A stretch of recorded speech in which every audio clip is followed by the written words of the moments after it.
1948 সাল পর্যন্ত ব্রিটেনের সহযোগিতায় তারা ওই রাষ্ট্রের মধ্যে ঘাঁটি গেড়ে বসতে পারলো। কত সাল পর্যন্ত? 48। তারপরে ওয়ার্ল্ডের মধ্যে একটা পরিবর্তন আসে। ওই যে 45-এ যখন সেকেন্ড ওয়ার্ল্ড ওয়ার হয়, তখন রুলিং স্টেট চেঞ্জ হয়ে যায়, ব্রিটেনের জায়গায় চলে আসে আমেরিকা, এবং আমেরিকার হাত ধরে ওরা আরও শক্তিশালী হওয়া শুরু করে। ব্রিটেন ওদেরকে পেলে পোষে বড় করেছিল, আমেরিকা তাকে আরও বেশি তেল দেওয়া শুরু করলো। আস্তে আস্তে ওকে একদম ওই শিশু শাবক থেকে একদম দানবের রূপ দিল আমেরিকা। কথা বোঝার চেষ্টা করেন। ব্রিটেন ওকে শিশু শাবকের মতো মানে লালন পালন করেছে, আর ইউএসএ আসা রুলিং স্টেট হওয়ার পর ওকে দানবের আকৃতি দিয়েছে।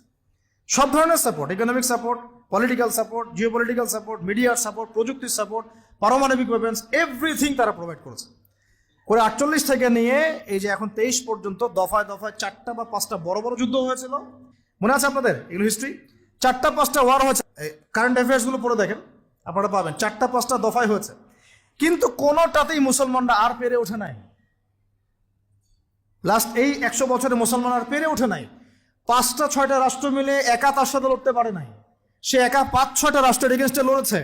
আপনি কি মনে করছেন তাদেরকে? তারা ওই আগের ওই দুর্বল অবস্থায় নাই, তারা সবকিছু নিয়ন্ত্রণ নিয়ে নিয়েছে ওই জায়গা থেকে, এই দুটো রাষ্ট্রের হাত ধরে ধরে, প্রত্যেকটা ডিপার্টমেন্ট ওয়াইজ। আমি মেনশন করলাম কোন কোন ডিপার্টমেন্টে।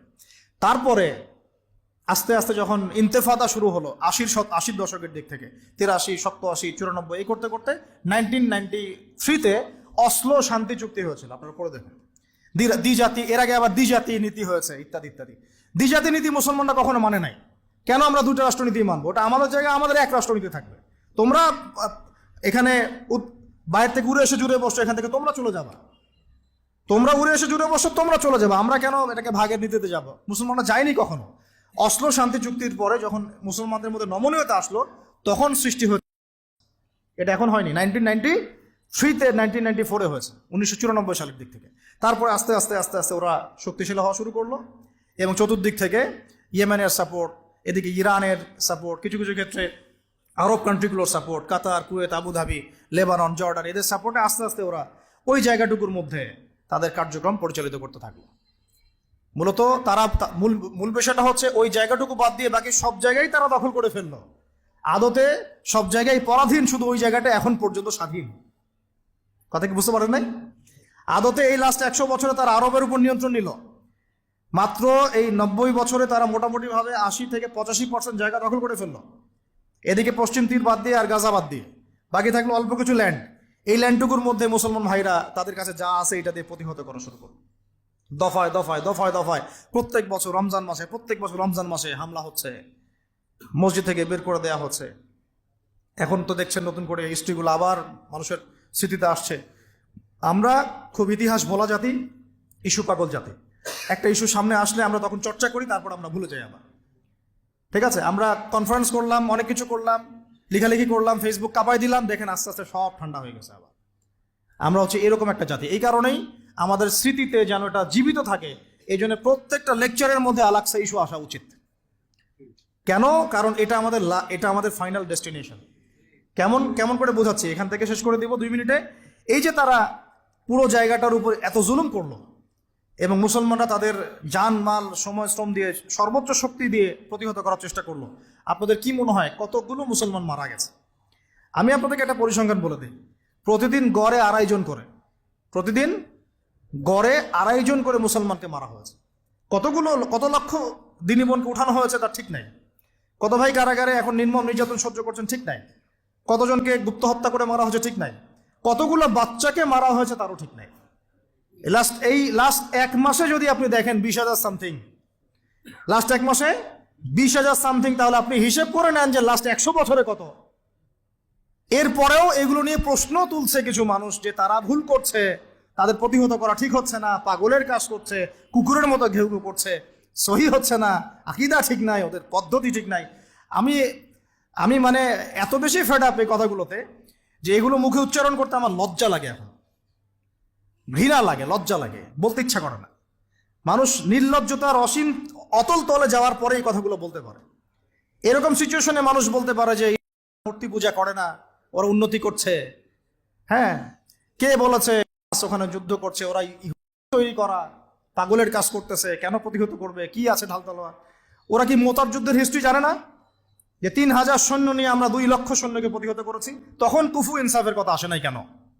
ওরা কি বদরের হিস্ট্রি জানে না যে 313 জন নিয়ে আমরা 1000 জনকে ডিফিট করেছি? তখন কি কুফু ইকুয়ালি ছিল? অস্ত্রশস্ত্র সেম ছিল? কখনোই মুসলমানরা অস্ত্রশস্ত্র সেম ছিল না। আপনারা জাস্ট মোতার যুদ্ধের হিস্ট্রিটা পড়ে দেখেন কিভাবে তারা লড়েছেন।